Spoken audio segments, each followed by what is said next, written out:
புனிதமான கைலாச மலையின் அடிவாரத்தில் அருணன் என்ற ஒரு ஏழை பக்தன் வாழ்ந்து வந்தான். அவனிடம் செல்வமும் இல்லை, குடும்பமும் இல்லை, புகழும் இல்லை. ஆனால் அவனிடம் ஒன்று மட்டும் இருந்தது: சிவபெருமான் மேல் அசைக்க முடியாத நம்பிக்கை. ஒவ்வொரு நாளும் சூரியன் உதிக்கும் முன்பே எழுந்து குளிர்ந்த நதியில் நீராடி காலணி இல்லாமல் ஒரு பெரிய ஆலமரத்தின் கீழ் இருந்த பழைய முறிந்த சிவலிங்கத்திற்கு சென்று விடுவான். அவனிடம் பால் இல்லை, தேன் இல்லை, மலர்கள் இல்லை. அவன் கொண்டு வந்தது நதி நீர், ஒரு கையளவு வழியில் எடுத்து வந்த வில்வ இலைகள், சில முழு மனதோடு கூடிய பக்தி. கண்களை மூடி மெதுவாக சொல்வான், ஓம் நம சிவாய. கிராம மக்கள் அவனை பார்த்து சிரித்தனர். மௌனமாக அமர்ந்திருக்கும் கடவுளை வணங்கி என்ன பயன் என்றனர். சிவன் சக்தி வாய்ந்தவர் என்றால் நீ ஏன் இன்னும் ஏழையாகவே இருக்கிறாய்? அருணன் சிரித்துக் கொண்டே இருந்தான். சிவன் வார்த்தைகளை விட மௌனத்தை அதிகம் கேட்பவர் என்று அவன் நம்பினான். சோதனை. 1 வருடம் கடுமையான வறட்சி ஏற்பட்டது. நதிகள் வற்றின, பயிர்கள் அழிந்தன, மக்கள் கிராமத்தை விட்டு சென்றனர். ஆனால் அருணன் மட்டும் தங்கினான். ஒரு மாலை பசியும் களைப்பும் நிறைந்து அருணன் சிவலிங்கத்திடம் வந்தான். அன்றைய தினம் அவனிடம் அர்ப்பணிக்க ஒரு துளி நீர் கூட இல்லை. அவன் கண்களில் கண்ணீர் பெருகியது. என் ஆண்டவனே என்று அவன் கூறினான், என்னிடம் இப்பொழுது கொடுக்க ஒன்றும் இல்லை. இந்த பக்தி மட்டும் உமக்கு உரியது. அந்த இரவு அவன் ஆலமரத்தின் கீழே தூங்கிவிட்டான். சிவனின் அருள். அந்த இரவில் அருணனுக்கு ஒரு கனவு வந்தது.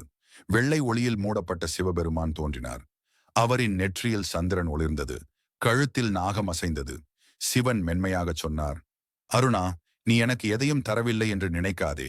நீ தினமும் உன் அகங்காரத்தை விட்டுக் கொடுத்தாய். அது எனக்கு மிகப்பெரிய அபிஷேகம். அடுத்த கணமே வானம் முழுவதும் மேகங்கள் சூழ்ந்தன. மழை பொழியத் தொடங்கியது. வறண்ட நதி மீண்டும் உயிர் பெற்றது. உணர்வு. அடுத்த நாள் மக்கள் திரும்பி வந்தனர். அருணன் இனி ஏழை இல்லை. அவனிடம் பணம் இல்லை என்றாலும் அவனின் வாழ்க்கை சிவன் அருளால் நிரம்பியது. அன்று முதல் அந்த சிவலிங்கம் ஒரு பெரிய ஆலயமாக மாறியது. ஆனால் அருணன் மாறவில்லை. அவன் முன்பு போல் சொல்லிக்கொண்டே இருந்தான், ஓம் நம சிவாய. கதையின் செய்தி: சிவபெருமான் வெளிப்படையான காணிக்கைகளை அல்ல, உண்மையான மனதையே விரும்புகிறார். மௌனம் கூட ஒரு உயர்ந்த பிரார்த்தனை. நம்பிக்கையுடன் சிவனை நினைத்தால் அவர் நிச்சயம் வழிகாட்டுவார். ஓம் நம சிவாய. ஓம் நம சிவாய. ஓம் நம சிவாய. ஓம் நம சிவாய. ஓம்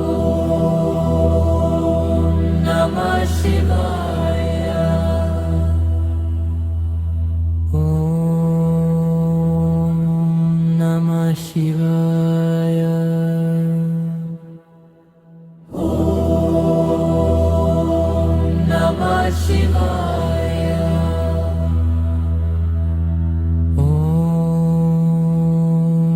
நம சிவாய. ஓம் நம சிவாய. ஓம் நம சிவாய.